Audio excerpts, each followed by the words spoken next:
Hi student, मैं के sir, राजधानी शॉर्ट हैंड क्लासेस पटना।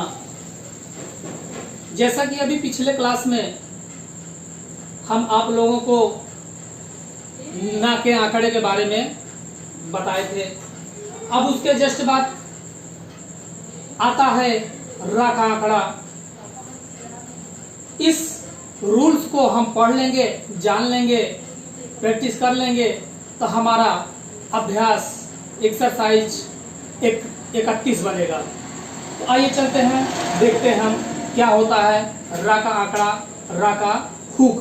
ठीक, जैसा कि हमने ता का आंकड़ा और ना का आंकड़ा बताया था, हमने आपको ता के आंकड़े कहने मतलब ता का आंकड़ा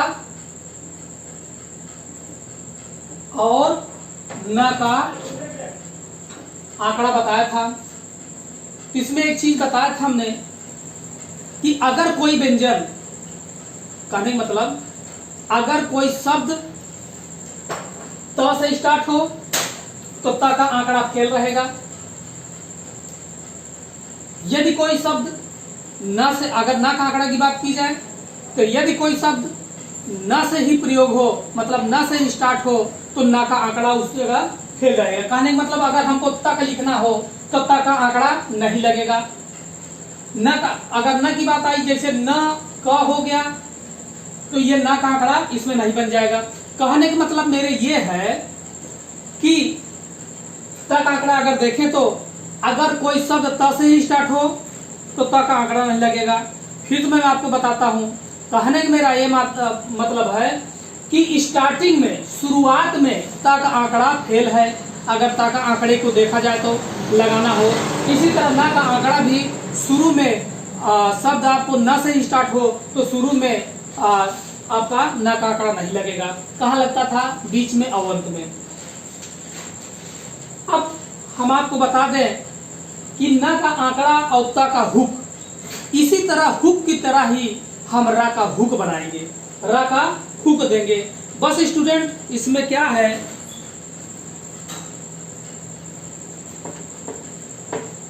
हुक हम रा का भी देंगे, लेकिन इसमें इतना अंतर है कि रा का आंकड़ा हम लगाएंगे कैसे, आइए आपको बताते हैं। एक चीज बहुत गंभीरता समझिएगा, अगर हमको लिखना है क और रा, इसमें भी देखिए क्या लिखना है, क और र, और मान लीजिए र और क लिख दें। सीधी सी बात है, मेरे कहने का मतलब क्या है कि अगर कोई शब्द र से ही स्टार्ट हो, र का आंकड़ा फेल है, र का आंकड़ा इसमें लगेगा नहीं। तो कहने का मतलब यह है कि र आना कहाँ चाहिए, किसी शब्द के बीच में र हो या अंत में हो, लेकिन शुरू स्टार्टिंग किसी शब्द का र से ना हो, नहीं तो र का आंकड़ा नहीं लगेगा। इतनी बात समझ में आई क्या? फिर एक बार रिवीजन करता हूं इसका। अगर कोई शब्द, जैसे आपको र का आंकड़ा लगाना है, आपको र का आंकड़ा लगाना है, तो यदि कोई शब्द र से ही स्टार्ट हो, र का आंकड़ा फेल है, र का आंकड़ा यूज नहीं करेंगे। तो कहने का मतलब र होना कहाँ चाहिए, या र फिर कहाँ अंत होना चाहिए, अंत में होना चाहिए किसी शब्द के, या फिर क्या होना चाहिए, ये हमने क्या लिखा, गरम, ये कहाँ आया, बीच में आया, अंत में आया किसी शब्द के। तो ये क्या है, ये कंडीशन को अप्लाई करता है, होगा इस जगह। कहने का मतलब रा का आंकड़ा लगेगा, सिर्फ शुरुआत से नहीं होगा। चलिए और देखते हैं।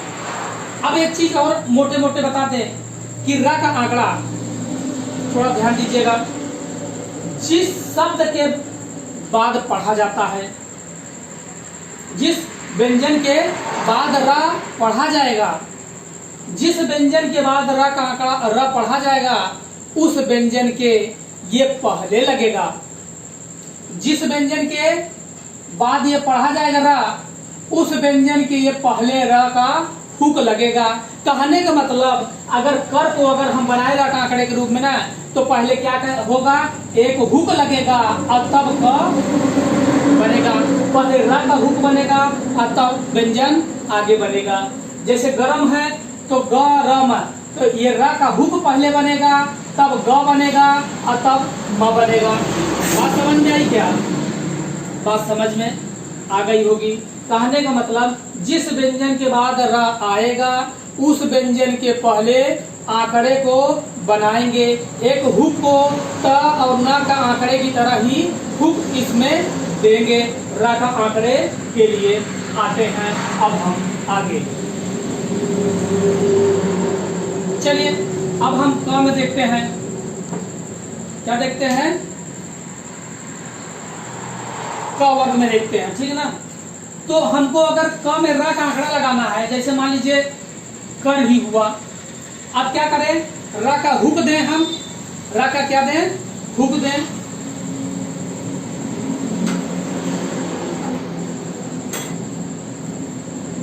पहले र का हुक दें कहाँ? क के व्यंजन के पहले, है ना। क के पहले हमको देना है। ये क्या हो गया?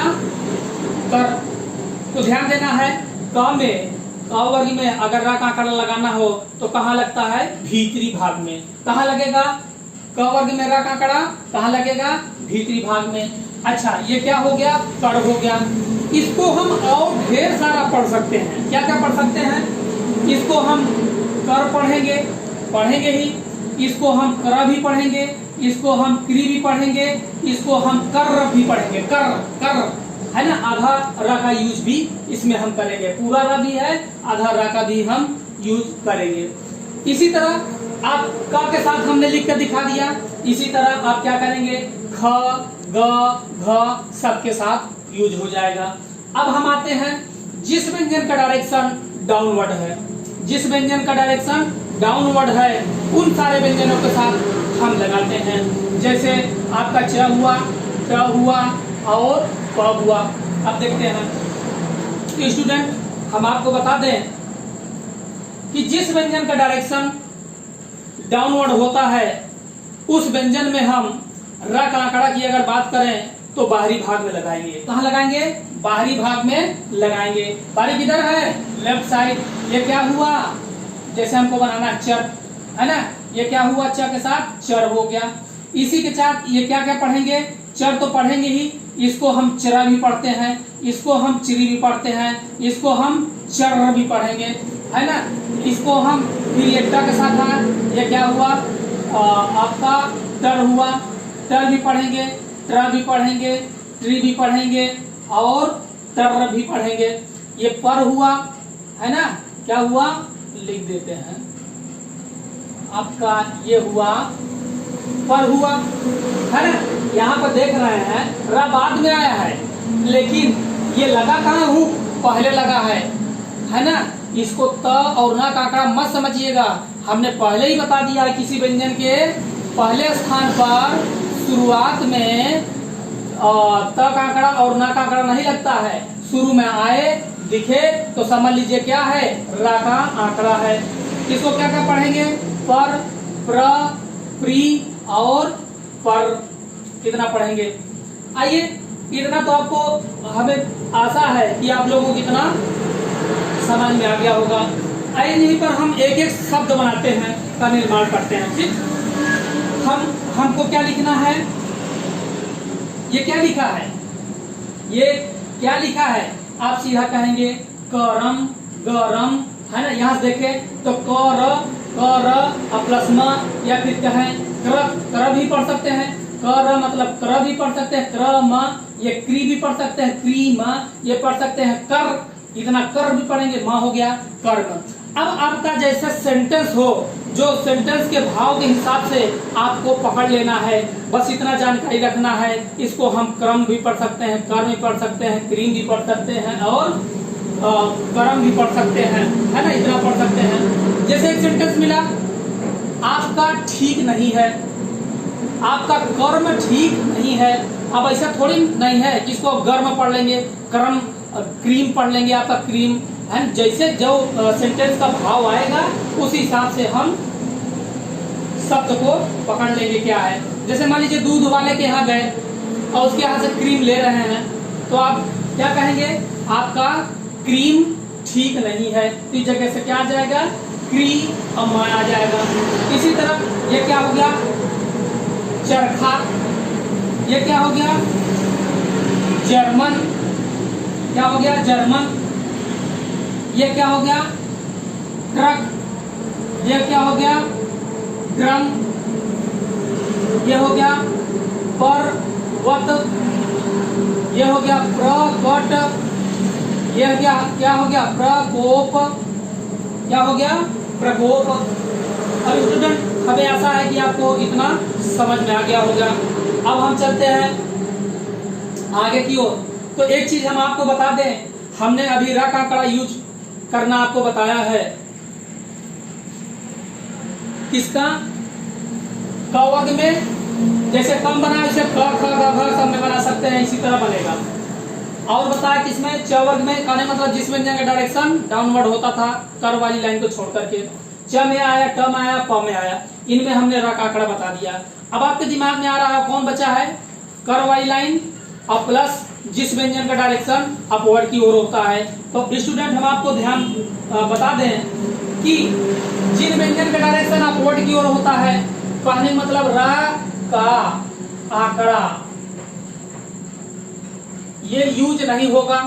किन में, ये हो गया र हो गया, स्वयं का र में नहीं यूज होगा, य में नहीं यूज होगा, व में यूज नहीं होगा, ह में यूज नहीं होगा, ल में यूज नहीं होगा।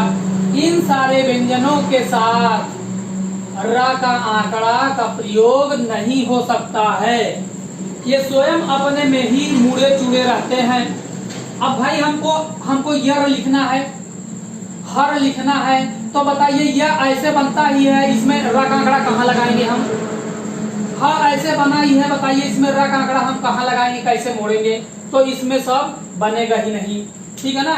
इसमें क्या है र का आंकड़ा नहीं बनता है। आइए हम आगे चलते हैं इसके बाद वक्र वाले व्यंजनों में।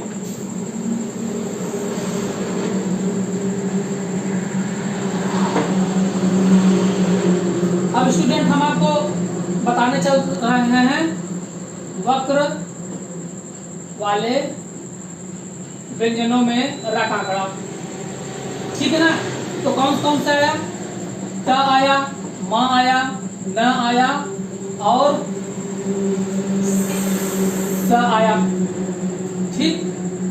लम तो लगेगा नहीं, र में लगेगा नहीं, म हो गया, न हो गया, त हो गया, स हो गया। अब जैसे उसमें लगाते थे स्ट्रेट वाली लाइन में, इसी तरह इसमें भी यूज करेंगे। त के साथ यूज करेंगे, क्या होगा तर, इधर से भी लगा सकते हैं।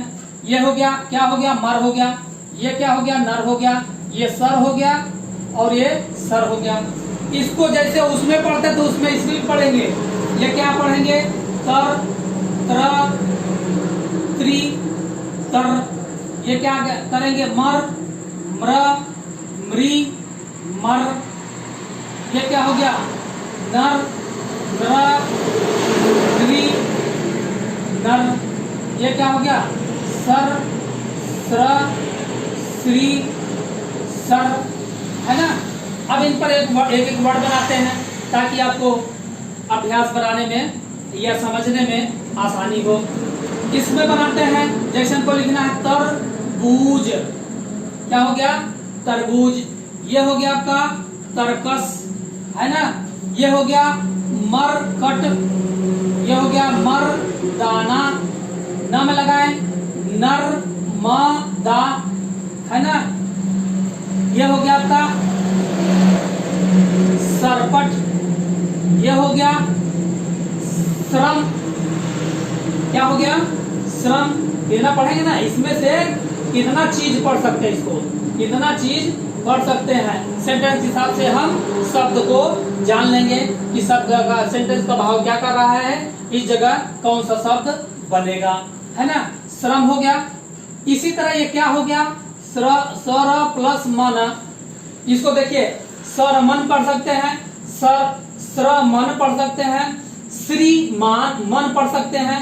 अब मात्रा लगाइए चाहे लगाइए, यहीं से मात्रा भी लगना बंद होगा धीरे धीरे। श्रीमन मतलब श्रीमान, है ना। मात्रा लगाइए चाहे न लगाइए, जितने में आप समझ लेते हैं वही आपका शॉर्ट हैंड है। ये हो गया सरमन, है ना। इतना ढेर सारा पढ़ सकते हैं। ये सरमन भी हो गया, श्रीमान भी हो गया, है ना। सेंटेंस हिसाब से अपना पकड़ लेंगे। आइए आगे देखते हैं मात्रा की ओर।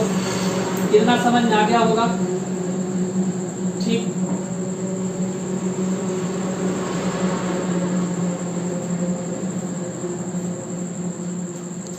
अब हम बताते हैं आपको मात्रा।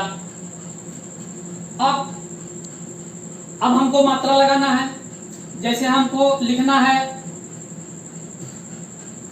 प्रेम, प्रेस, पेपर, पीपर, पेपर पीपर। फिर लिखना है प्रीति। क्या लिखना है? प्रीति। अब अगर हम आपको कहें स्टूडेंट, अगर हम आपको कहें प्रेम में, प्रे जो लिखा है इसमें प आधा है कि रा आधा है? आप सीधा कहेंगे, कोई कहेगा प आधा है, कोई कहेगा रा आधा है। हम आपको एक चीज बता दें, जो टाइपिंग करते हैं उनको समझ में आ रहा होगा। प्रेम बोले तो आधा प प्लस र, एक ही मात्रा प्लस म, यह हुआ प्रेम। ये क्या हुआ? प्रेम। प्रेस की अगर बात करें तो आधा प प्लस र प्लस स है। अब देखिए यहाँ से आपको पकड़ने में आ रहा था, देखने में लग रहा था कि प क्या है? पूरा है, र आधा है, लेकिन प वही आधा है, प ही आधा है।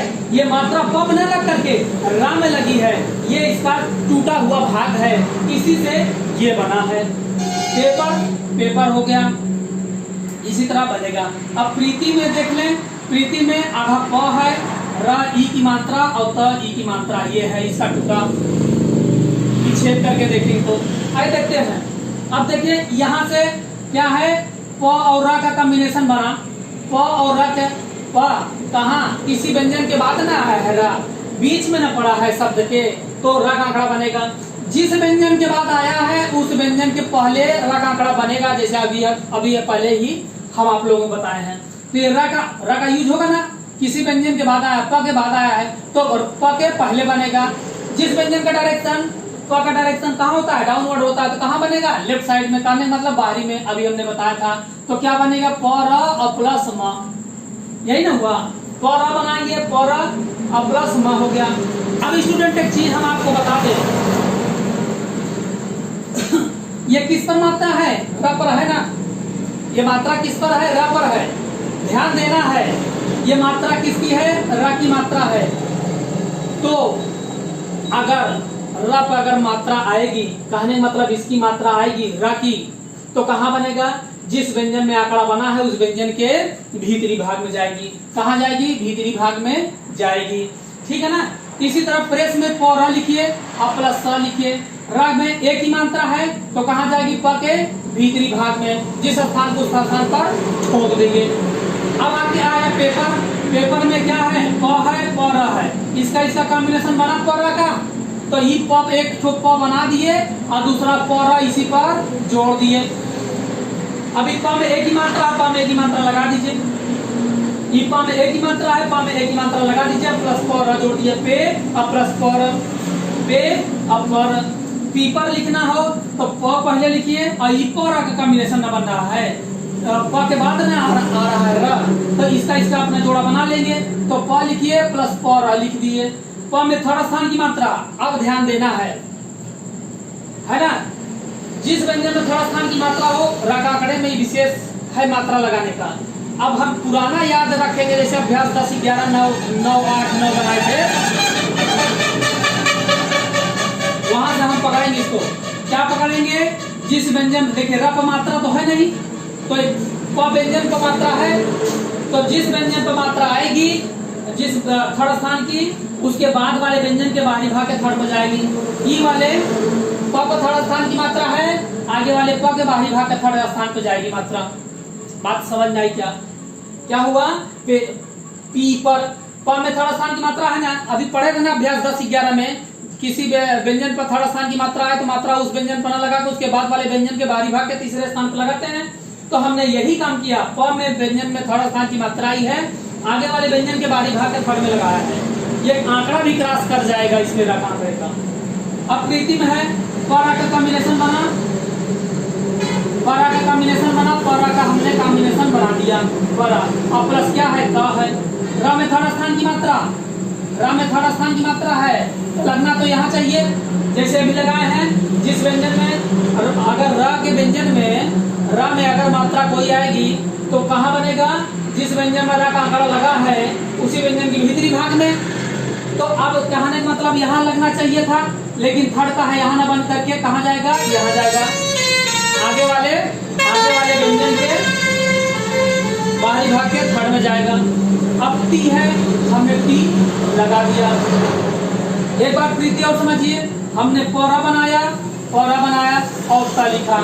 र में थर्ड स्थान की मात्रा सीधा यहीं देखिए, आगे वाले व्यंजन के बाहरी भाग के थर्ड में, यहीं से भी अगर देख लीजिए फिर भी आ जाएगा। रा एक व्यंजन मान लीजिए, उसमें थर्ड स्थान की मात्रा ही है, आगे वाले व्यंजन के बाहरी भाग के थर्ड में, और तामी की मात्रा यहाँ लग गया। अब स्टूडेंट, हमें आशा है कि पूरा आपको समझ में आ गया होगा। ध्यान दीजिए,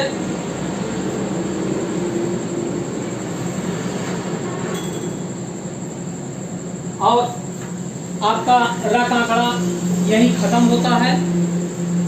इससे आपको एक्सरसाइज 31 बनेगा, 31 कौन सा बनेगा?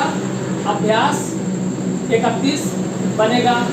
आराम से देखिएगा, वीडियो को पॉज करके 2 बार देखिएगा, सब का सब आपको समझ में आ जाएगा। अभ्यास 31 बनेगी इससे। मैं के सर राजधानी शॉर्ट हैंड क्लासेस के नाम से पटना में मेरा क्लास चलता है। किसान कोल्ड स्टोरेज, मुसल्लापुर हाट, नियर साई मंदिर, पटना। मेरा नंबर भी दिया है स्टूडेंट। कोई अगर ऑनलाइन भी यूट्यूब के माध्यम से मेरा क्लास चलता है, आप कर भी सकते हैं क्लास, जो कि इतनी समय मैं यूट्यूब के माध्यम से ढेर सारे स्टूडेंट को पढ़ा रहा हूँ, तो आप भी हमसे जुड़ सकते हैं। नंबर मेरा है 7301324213। ठीक है स्टूडेंट, आज की क्लास यहीं तक समाप्त करते हैं। इसके बाद हम अगला नेक्स्ट क्लास लेके आएंगे। ठीक है, थैंक्स फॉर वॉचिंग।